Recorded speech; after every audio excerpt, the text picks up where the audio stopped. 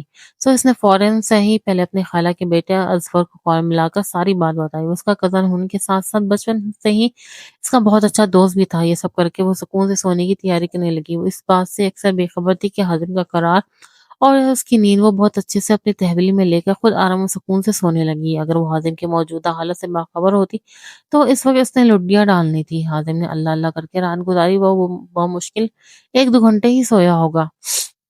صبح خلاف معمول وہ جلدی اٹھا اور نماز بھی ادا کی، ورنہ اکثر وہ فجر تو قضا ہی نماز پڑھا کرتا تھا۔ وہ ناشتہ کرنے آیا تو پہلی مرتبہ دنستہ ادھر ادھر آئلہ کی تلاش میں نظر دوڑا رہا تھا۔ آئلہ سیڑھیوں سے اترتی ہوئی دکھائی دی۔ وہ میرون کلر کی فلیر ڈگری، گولڈن کلر کے دوپٹے اور ہم رنگ کیپری زیب تن کیے ہوئے تھے۔ ہاضم کے دل کی حالت سے بے پرواز کی دھڑکنیں مزید تیز کر رہی تھی۔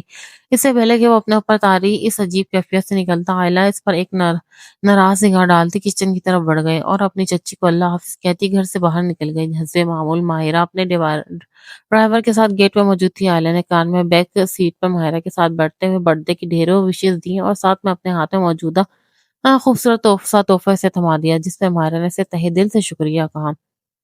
وہاں حازم کی نظروں میں بار بار عائلہ کے چہرے کا ناراض تاثر ٹھہر سا گیا۔ وہ بے دلی سے ناشتہ کر کے اٹھا اور بوجھل قدموں سے چلتا آفس جانے کی تیاری کرنے لگا۔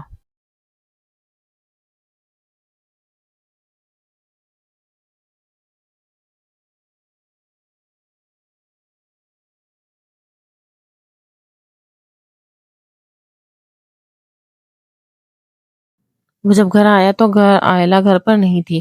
ماہرہ نے اپنے گھر میں برتھ ڈے ارینج کی تھی اور شاید اسی سلسلے میں آئلہ یونیورسٹی سے سیدھا اس کے ساتھ اس کے گھر ہی چلی گئی تھی۔ حاتم نے ادھر ادھر اندر باہر اسے ڈھونڈا، جب کہیں نہیں دکھائی دی تو تھک کے آخری امی سے پوچھ لیا۔ امی نے بتایا کہ وہ ماہرہ کے یہاں گئی ہے۔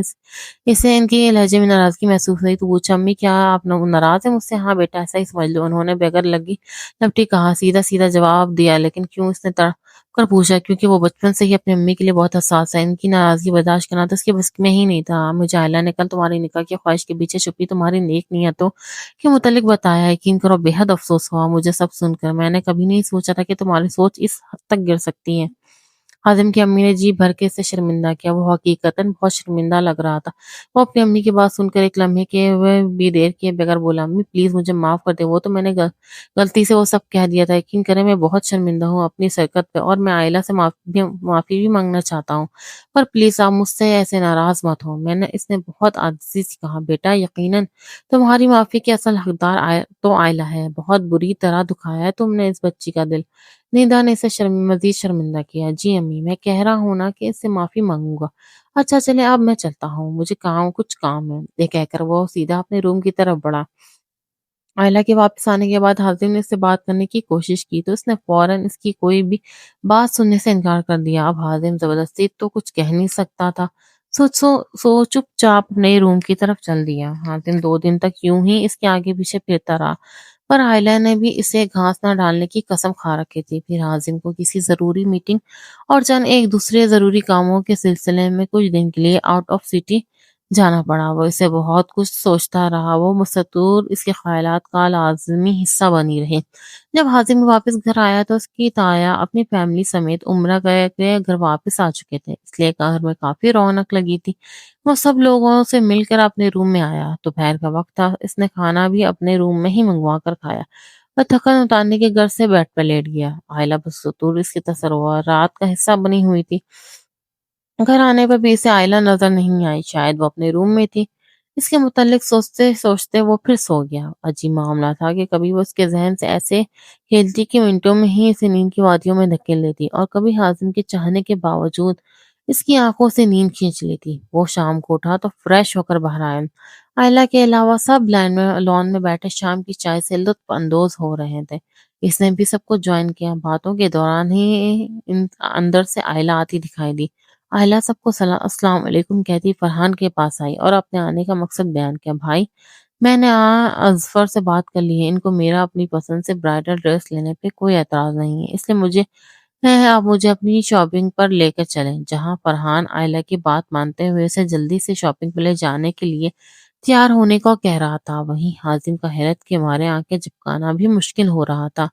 آئلہ چہکتے ہوئی اپنا فون، چادر اور پرس اٹھانے اپنے روم کی طرف بھاگی۔ حاتم نے بہت مشکل سے اپنے شدت سے دھڑکتے دل کو سنبھالتے ہوئے اپنے لبوں کو جنبش دی اور اپنے دماغ میں آتا سوال کہہ ڈالا، یہ آئلہ برائڈل ڈریس کی کیا بات کر رہی تھی؟ کس کی شادی ہے؟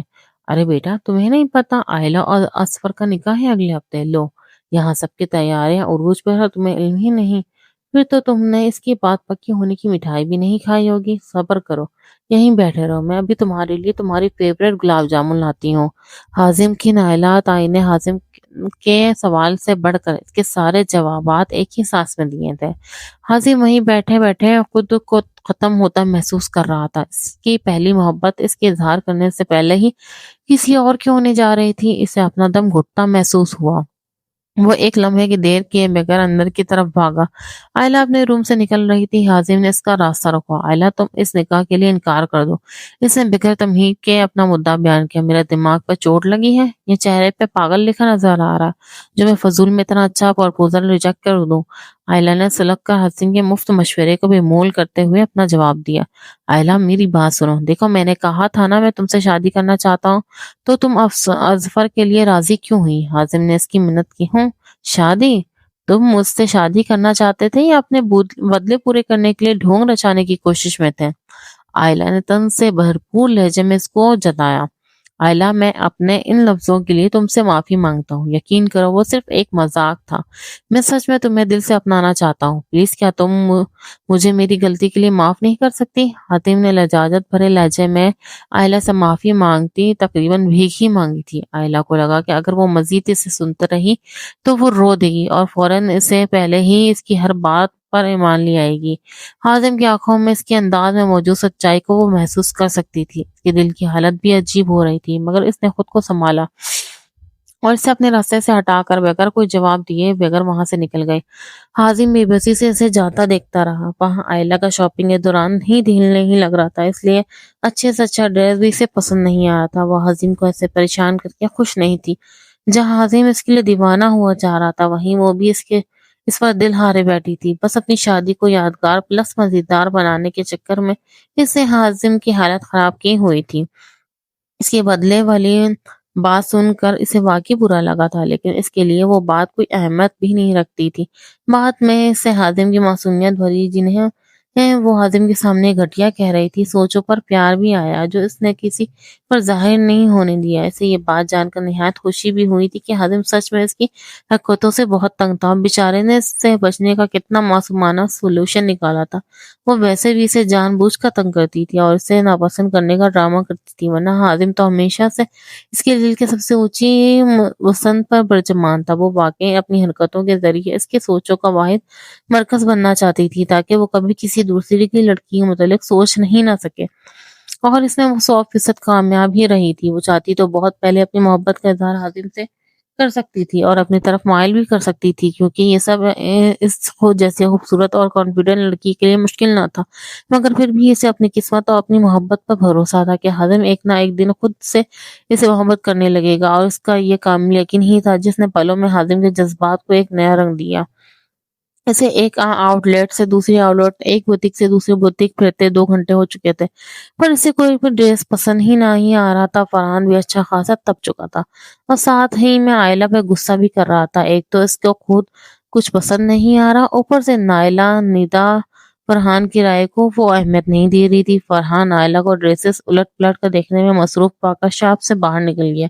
اس سے حازم کو کال ملایا اور بوتیک کا نام بتا کر فوراً پہنچنے کا کہا، کیونکہ ان خواتین کی عقل پر تو فرحان کا کوئی بھروسہ نہیں تھا، اور شاپنگ سے متعلقہ ایسے مسئلے حازم کے ایک مشورے پہ سالو ہو جاتے تھے۔ تھا تو وہ شو ڈیزائنر پلس بزنس مین، لیکن شاپنگ کے معاملات میں اس کی چوائس کو بہت اہمیت دی جاتی تھی۔ اب حازم مجھے دل کے ساتھ مارکیٹ جانے لگا کیونکہ فرحان نے اس سے یہ کہہ کر بتلایا تھا کہ ندا چچی بلا رہی ہیں۔ ویسے تو وہ فرحان کی بات بھی کم ہی ٹالتا تھا، لیکن اگر اس سے اس کی امی کا حوالہ دے دیا جائے تو پھر بات ماننا تو جیسے اس پر فرض ہو جاتا تھا۔ تھوڑی دیر بعد حازم اس بوتیک میں تھا جہاں عائلہ صاحبہ اب تک مختلف ڈریسز میں کیڑے نکالنے میں مشغول تھی۔ فرحان اسے لے کر عائلہ کے پاس آیا۔ عائلہ کا موڈ ایک دم بدل گیا۔ تھوڑی دیر پہلے سے حازم کو پریشان کر کے جو افسوس اور ملال ہو رہا تھا وہ حازم کی سڑی ہوئی اور دکھ بھری شکل دیکھ کر اندر تک سرشار کر گیا۔ اس لیے وہ مسکرا مسکرا کر کپڑوں کے معائنے کر رہی تھی اور حازم کی اس مسکراہٹ دیکھ کر مزید جھل رہا تھا۔ تم یہاں کیوں آئے ہو؟ عائلہ نے اس سے پوچھا۔ حازم نے فرحان کی طرف دیکھ کر عائلہ کا سوال کا جواب طلب کیا۔ میں نے بلایا ہے اسے، تمہیں تو کچھ سمجھ نہیں آ رہا کیا لینا ہے، اور 2 گھنٹے یہاں سے وہاں پھر پھرا کر میری چٹنی بنا دی ہے۔ اب تم چپ کر کے کھڑی رہو اور جو بھی جوڑا حازم سلیکٹ کرے گا چپ چاپ وہی پیک کروانا، سمجھی؟ فرحان جو عائلہ کی حرکتوں پر کافی دیر سے بھرا بیٹھا تھا، موقع ملنے پہ اچھی خاصی سنانے لگا۔ عائلہ کو وہ اس کے الفاظ کی سختی بھلائے اس کی شکل دیکھ کر پیٹ پکڑ کر ہنس رہی تھی۔ کچھ ہنسی تو اسے عازم کے اجڑے اشکوں والی شکل دیکھ کر بھی آ رہی تھی، جس کو باہر نکالنے کا موقع اسے فرحان کی وجہ سے ملا۔ اب یہ دانت کس خوشی میں نکل رہے ہیں؟ ایک سوٹ تک تو پسند کرنا نہیں آتا، بس دانت نکلوا لو تم سے۔ فرحان کا پارا ابھی بھی ہائی تھا۔ بھائی آپ اتنی دیر سے زچ ہو رہے ہیں، مجھے بتا دیتے میں ذرا جلدی کچھ پسند کر لیتی۔ عائلہ نے بمشکل اپنی ہنسی کو بریک لگاتے ہوئے کہا۔ میرے دماغ نہیں خراب جو میں تمہیں جلدی کرنے کو کہتا، اور نہ سارا کا سارا ملبہ مجھ پر ڈال کر کل پھر سے چینج کرانے لاتی اور میرے کل کے 4 قیمتی گھنٹے ضائع ہوتے۔ فرحان نے عائلہ کو اس کی پرانی عادت اچھے سے یاد دلائی۔ فرحان اور عائلہ چپ ہوئے تو عاطف ہاتھ میں ایک روز گولڈ کلر کی انتہائی خوبصورت برائڈل میکسی فراک لیے ان دونوں کی اپنی طرف متوجہ ہونے کا انتظار کر رہا تھا۔ عائلہ نے اس کی طرف دیکھا تو لپک کر اس کے ہاتھوں سے وہ میکسی لی اور پھٹی پھٹی آنکھیں لیے ستائشی نظروں سے اسے دیکھ رہی تھی۔ یقیناً وہ میکسی اسے بے حد پسند آئی تھی۔ عائلہ وہ میکسی لیے فوراً ڈرائنگ روم کی طرف گئی۔ وہ میکسی پہن کر باہر آئی تو حازم کی نظریں جیسے پلٹنے سے انکاری ہو گئی۔ ندا چچی اور عائلہ نے بھی حازم کی پسند کو داد دیا۔ فرحان نے بھی پہلی مرتبہ بالکل سچی تعریف کر کے عائلہ کا دل خوش کیا۔ اب وہ واپس ڈریس چینج کر کے میکسی پیک کروا رہی تھی۔ حازم کی تو جان ہی نکلی ہوئی تھی اسے ایسے کیسے کسی اور کے لیے خوش دیکھ کر۔ ہفتہ گزر چکا تھا، وہ بتحاشا منتیں کر چکا تھا، وہ بار بار اپنی محبت کا واضح اظہار کر چکا، اپنی ہی اس معمولی سی غلطی سے کہیں بڑھ کر وہ اعتراف کرتا رہا اور بار بار عائلہ سے معافی مانگتا رہا، لیکن اس وقت تو ساری دنیا اس پر جیسے تنگ ہی ہو گئی تھی۔ کسی نے اس کی ایک نہ سنی۔ وہ رات کو اپنے بستر پر لیٹا آج سارے دن کے گزرے واقعات اپنے ذہن میں دہرا رہا تھا، ساتھ ہی عائلہ کے نکاح کے متعلق سوچ سوچ کر ہلکان ہو رہا تھا جو کل ہونا تھا، اور پھر اسے یہ آج والا واقعہ یاد آ گیا کہ کیسا عائلہ ہنس کر ازبر سے باتیں کر رہی تھی اور حازم کو شدید اگنور کر رہی تھی۔ پھر اسے تایا تائی کا پروٹوکول یاد آیا جو وہ ازفر کو دے رہے تھے، جو اسے دیکھ کر حازم کو پہلی بار اس سے نفرت، جلن، حسد محسوس ہوا۔ دراصل ازفر اپنی فیملی کے ساتھ آج ہی آ گیا تھا جب نکاح کل ہونا تھا۔ حازم یہ سوچ سوچ کر عائلہ ہمیشہ کے لیے کل کسی اور کی ہو جائے گی اپنا آپ ختم ہوتا محسوس ہو رہا تھا۔ اس کا ضبط بے بسی کی انتہا پر تھا۔ آخر وہ ہمت ہار بیٹھا اور پھوٹ پٹ کر رو دیا۔ اس نے ایک آخری کوشش کرنے کی ٹھانی۔ وہ آخری التجا کرنا چاہتا تھا، اور یہ التجا وہ کسی اور کے سامنے نہیں بلکہ اپنے رب کے حضور پیش ہو کر کرنا چاہتا تھا۔ سو وہ اپنی جگہ سے اٹھا اور وضو کر کے چائے نماز بچھا کر چند نفل برائے حاجت ادا کی۔ وقت تقریباً رات کے 2 بجے کا تھا۔ وہ ہاتھ اٹھائے اپنی گردن کو جھکا کر اپنی نظریں خالی ہتھیلیوں پہ جوابنے عرضیاں اپنے رب کے سنانے لگا۔ وہ اپنی محبت کو کھونے کے ڈر زیر اثر زاروں کو تار رو رہا تھا۔ وہ جن جن الفاظ میں اسے اپنے لیے مانگ سکتا تھا اس نے طلب کیا۔ نہ جانے اس کی لاشعوری میں ایک یقین تھا کہ عائلہ اس کی ہے اور اسے حازم سے کوئی نہیں چھین سکتا۔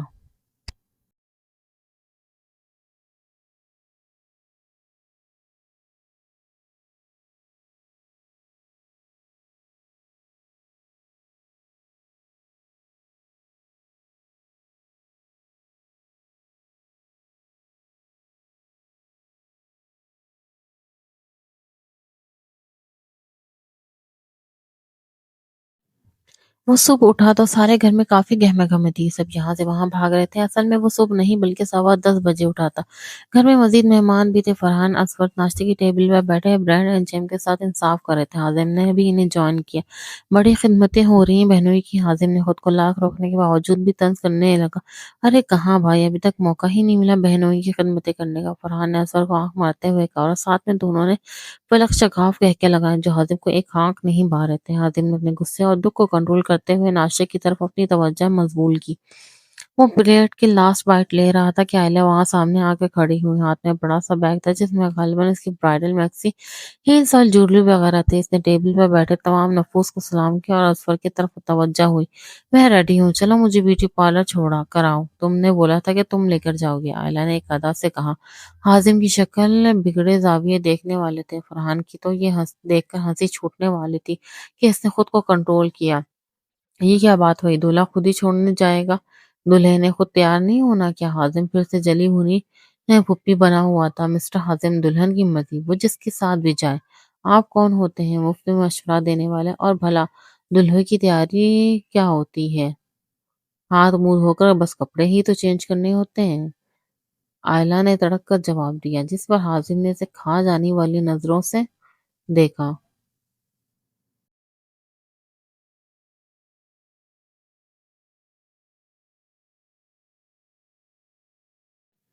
اسے آئلہ پر بھی بے تحاشا غصہ آ رہا تھا کیونکہ اتنے دن سے وہ اس کی کسی بات کو سیریس نہیں لے رہی تھی اور نہ ہی اپنی ضد سے باز آ رہی تھی، نہ ہی اس نے حازم کی کسی ریکویسٹ پر کوئی کان دھرے تھے۔ ایک دفعہ تو اس کا دل کیا کہ آئلہ کو کڈنیپ کر کے زبردستی ہی نکاح ہی کر لے، لیکن اس کی عزت، تربیت اور کردار اسے اس بات کی اجازت نہیں دے رہے تھے کہ وہ کوئی غلط راستہ اپنا کر اپنی خواہش پوری کرے۔ سو وہ اپنے کے دل کو قسمت کے لکھے راضی پر راضی کرنے کی کوشش کر رہا تھا۔ وہ اپنے کمرے میں بند ہو کر یہاں سے وہاں ٹہل رہا تھا، کبھی تو بار بار خود کو کول ڈاؤن کرنے کی کوشش کرتا رہا کیونکہ آئلہ کی ڈھیٹ اور دیپن پر اسے ابھی تک غصہ آ رہا تھا۔ کبھی اپنے بے حد بے بس ہونے کا سوچ کر بے ساختہ رو دیتا۔ ابھی بھی وہ ٹہل رہا تھا کہ دروازہ ناک ہونے کی آواز سن کر آگے بڑھا، اپنی ہتھیلی سے آنکھیں رگڑ کر آنسو صاف کیے، ایک گہری سانس اندر کی طرف لے کر خود کو کمپوز کیا اور دروازہ کھولا۔ باہر فرحان ہاتھ میں ایک زبردست سا ٹو پیس لیے کھڑا تھا۔ اس نے وہ ٹو پیس حازم کے ہاتھ میں دیا اور تیار ہونے کا کہا، چونکہ نکاح ظہر کی نماز کے فوراً بعد ہونا تھا، اس لیے سب جلد از جلد تیار ہو رہے تھے۔ پر میں نے یہ ڈریس نہیں منگوائی، یہ میرا نہیں، حاتم نے حیرت سے ڈریس دیکھتے ہوئے کہا۔ اس کی آنکھیں ابھی بھی سرخ تھی۔ جانتا ہوں تم نے نہیں منگوایا، لیکن یہ تمہارا ہی ہے، آئلہ نے تمہارے لیے آرڈر کیا تھا۔ فرحان نے اس کی حیرت کم کرنے کی کوشش کی، لیکن آئلہ نے میرے لیے کیوں آرڈر کیا؟ اب حازم مزید سرپرائز تھا۔ وہ تم نے بھی اس کے ڈریس سلیکشن میں ہیلپ کی تھی نا، اس لیے اس نے یہ تمہارے لیے لیا تھا تاکہ حساب برابر ہو جائے۔ فرحان نے آئلہ کی کہی ہوئی لائن اس کے سامنے رکھ دی۔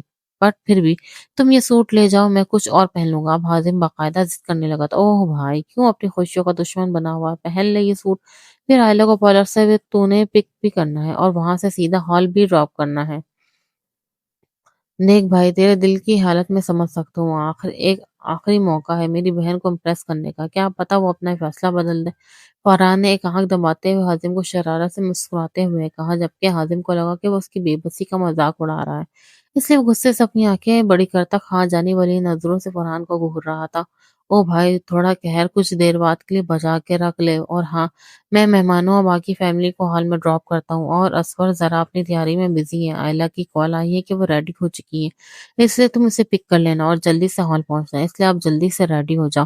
فرحان نے حازم کے غصے کو خاطر میں لائے بغیر اپنی بات جاری رکھی۔ او بھائی، میں نے نہیں پک کرنا، اسے تم خود جا کر لے آؤ۔ عجیب بھائی ہو تم، کبھی ہونے والے شوہر کے ساتھ بہن کو بھیج رہے ہو، کبھی بہن کے ایک عدد امیدوار کو لانے کے لیے کہہ رہے ہو، یہ سروسز تمہیں خود دینی چاہیے، بے شرم انسان۔ حازم نے فرحان کی ڈیٹ پر اور ایسی اعلیٰ ظرفی کو دیکھ کر کھری کھری سنائی، جس کا فرحان کی صحت پہ کوئی اثر ہوتا دکھائی نہیں دیا۔ ہاں ہاں بھائی، ہوں میں بے شرم، پر میری بے شرمی کا کوئی علاج نہیں، اس لیے چپ چاپ تیار ہو اور آئلہ کو لینے جا۔ فرحان نے بھی ڈیٹ ہونے کے سارے ریکارڈ توڑتے ہوئے حازم کو مزید جلایا۔ اس سے پہلے کہ حازم انکار کا کوئی جواز پیش کرتا، اس کی امی وہاں آ گئی۔ ارے فرحان بیٹا، تم نے ابھی تک حازم کو اس کے کپڑے ہینڈ اوور نہیں کیے، جلدی دو اس کو اور نیچے چلو، سب تمہارا ویٹ کر رہے ہیں، پہلے ہی اتنی دیر ہو چکی ہے۔ انہوں نے فرحان کے ہاتھ سے ڈریس دیکھتے ہوئے جو حازم سے واپس تھما چکا تھا جس میں کہا، فرحان وہ ڈریس حازم کے ہاتھ میں دوبارہ سے تھما کر جلدی سے کھسک گیا۔